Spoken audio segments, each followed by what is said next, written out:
Hello friends, welcome back to Dil Se invest. आज का technical और फंडामेंटल एनालिसिस होने वाला है बैंक ऑफ महाराष्ट्र के बारे में। तो आप इस वीडियो को पूरा देख लीजिएगा। अगर आप सीरियस इन्वेस्टर नहीं है तो वीडियो को यहीं पे छोड़ दीजिए। So let's start with Maharashtra bank.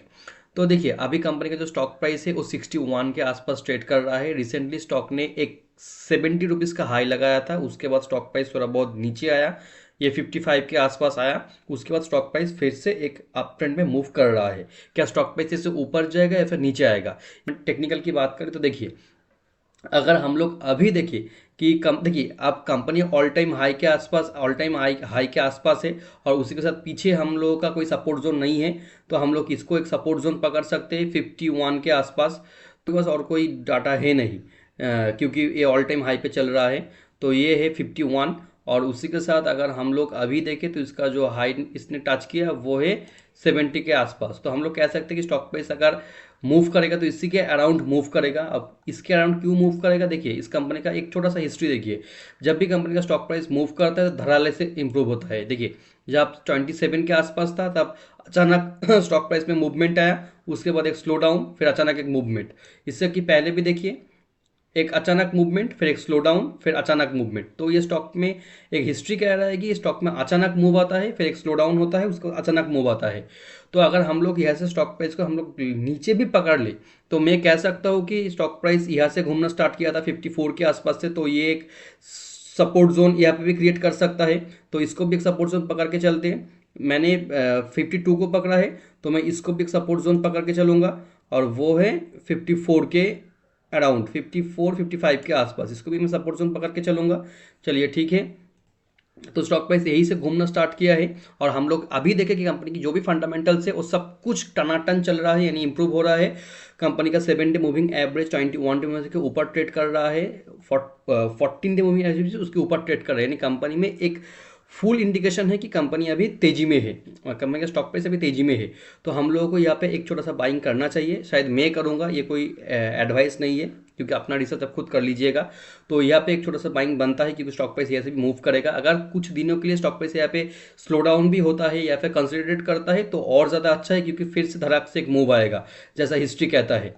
तो अगर हम लोग यहाँ पर एक बाइंग, यहाँ पर अगर मैं एक छोटा सा बाइंग करने की कोशिश करूँगा, यानी बाइंग करूँगा, क्योंकि कंपनी का ओवरऑल थीम बहुत पॉजिटिव है।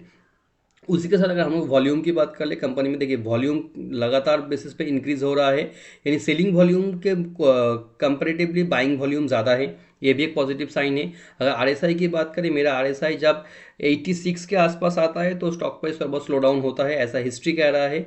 देखिए, जब भी आरएसआई इसके करीब आता है, 77 या 80 के करीब आता है तो स्टॉक प्राइस का स्लो डाउन होता है।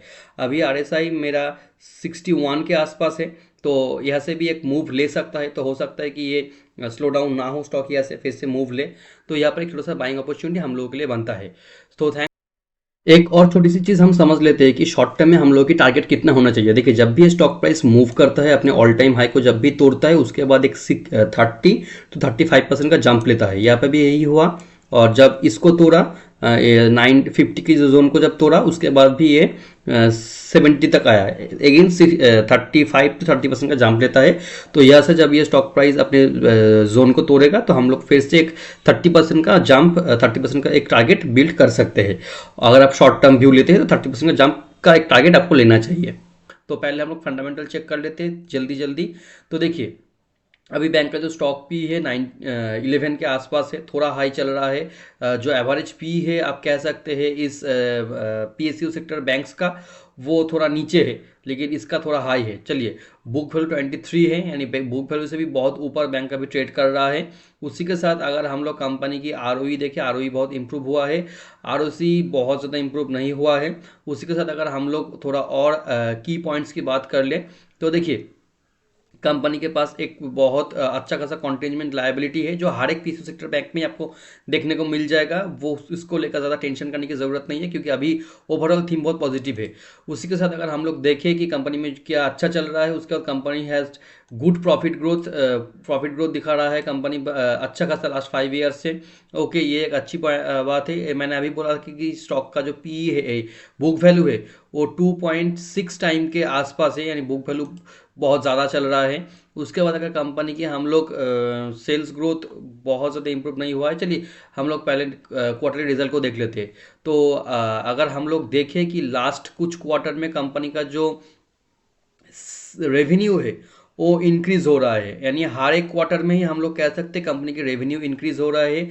और उसके साथ अगर हम लोग कंपनी की नीट प्रॉफिट देखें, देखिए हर एक क्वार्टर में नीट प्रॉफिट भी अच्छी खासे तरीके से इंप्रूव हो रहा है। ग्रॉस एनपीए भी कम हो रहा है, उसके साथ अगर नीट एनपीए की बात किया जाए वो भी कम हो रहा है, यानी कंपनी के अंदर एक पॉजिटिव सेंटीमेंट है। और उसी के साथ अगर हम लोग एनुअली रिपोर्ट को भी देख ले, तो annually profit and loss statement को देख ले, देखिए 2021 से देखिए कि कंपनी का जो रेवेन्यू है वो हर साल इंक्रीज होता हुआ, उसी के साथ कंपनी का ईपीएस अर्निंग पर शेयर भी इंप्रूव होता हुआ, कंपनी का अर्निंग पर शेयर भी इंप्रूव होता हुआ, उससे पहले नेगेटिव में था, पॉजिटिव में हुआ, अब इंप्रूव हो रहा है, 3 से 5 हो गया है। उसी के साथ अगर हम लोग कंपनी की सेल्स ग्रोथ देखिए, देखिए लास्ट ट्रेलिंग 12 मंथ में सेल्स ग्रोथ बहुत इंक्रीज हुआ है, पॉजिटिव साइन। कंपनी की प्रॉफिट ग्रोथ देखिए लास्ट ट्रेलिंग 12 मंथ में, ये भी पॉजिटिव साइन। लास्ट 1 ईयर में स्टॉक प्राइस भी थोड़ा बहुत भाग गया है। और रिटर्न ऑन इक्विटी कंपनी ने बहुत इंप्रूव किया है, माइनस में था, नेगेटिव में था, अब 17% के आसपास है। यानी अगर हम लोग अभी की बात करें तो कंपनी में एक बहुत अच्छा खासा पॉजिटिव सेंटीमेंट बिल्ड कर रहा है। उसके साथ अगर हम लोग रिजर्व्स की बात करें, देखिए लास्ट 2-3 क्वार्टर में 2-3 सालों से कंपनी के जो रिजर्व्स है वो भी इंप्रूव हो रहा है। और टोटल एसेट देखिए, कंपनी का टोटल एसेट भी लास्ट कुछ सालों से नो डाउट इंप्रूव हो रहा है, यानी फंडामेंटली हम कह सकते हैं कि कंपनी एक अच्छे खासे ट्रेंड में जा रहा है। उसके साथ अगर हम लोग कासा रेशियो की बात करें कि कासा रेशियो भी बैंक ने बहुत अच्छे तरीके से इंप्रूव किया है। उसी के साथ देखिए कैपिटल एडिक्वेसी रेशियो भी ठीक ठाक है, एक एवरेज से ऊपर है। कंपनी का आरओई बहुत इंप्रूव हुआ है। उसी के साथ अगर हम लोग लास्ट 5 साल की आरओई देखिए और अभी का आरओई देखिए, बहुत इंप्रूव हुआ है। उसी के साथ अगर हम लोग कंपनी की रिटर्न ऑन एसेट देखें, वो भी इंप्रूव होता हुआ, नीट एनपीए हर साल कम होता हुआ और नेट इंटरेस्ट मार्जिन हर साल इंप्रूव होता हुआ, यानी हम लोग कह सकते हैं कि ओवरऑल बैंक का जो फंडामेंटल्स है वो एक स्ट्रॉन्ग इशारा दे रहा है। तो हम लोग अब चलते हैं टेक्निकल की तरफ। तो अगर हम लोग 1 मिनट, अगर हम लोग थोड़ा बहुत यहाँ पे भी स्ट्रेंथ की बात किया गया है, कासा रेशियो की बात किया गया है, कैपिटल एडिक्वेसी रेशियो की बात किया गया है, जो मैंने अभी आपसे डिस्कस किया वो यहाँ पे भी स्ट्रेंथ दिखा रहा है।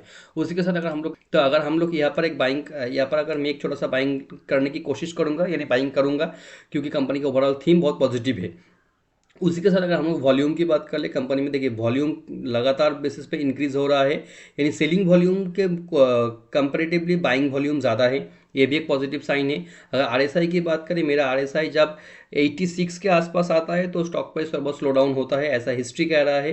देखिए जब भी आरएसआई इसके करीब आता है, 77 या 80 के करीब आता है, तो स्टॉक प्राइस पर स्लो डाउन होता है। अभी आरएसआई मेरा 61 के आसपास है, तो यहाँ से भी एक मूव ले सकता है, तो हो सकता है कि ये स्लो डाउन ना हो स्टॉक, यहाँ से फिर से मूव ले, तो यहाँ पर एक छोटा सा बाइंग अपॉर्चुनिटी हम लोगों के लिए बनता है। तो थैंक्स फॉर वॉचिंग, यही था मेरा आज का एनालिसिस। और अगर आपको और जानना है तो मुझे सब्सक्राइब जरूर कर लीजिएगा, क्योंकि मैं ऐसे और भी इंटरेस्टिंग कंपनी के बारे में एनालिसिस करता रहता हूँ। Thanks for watching.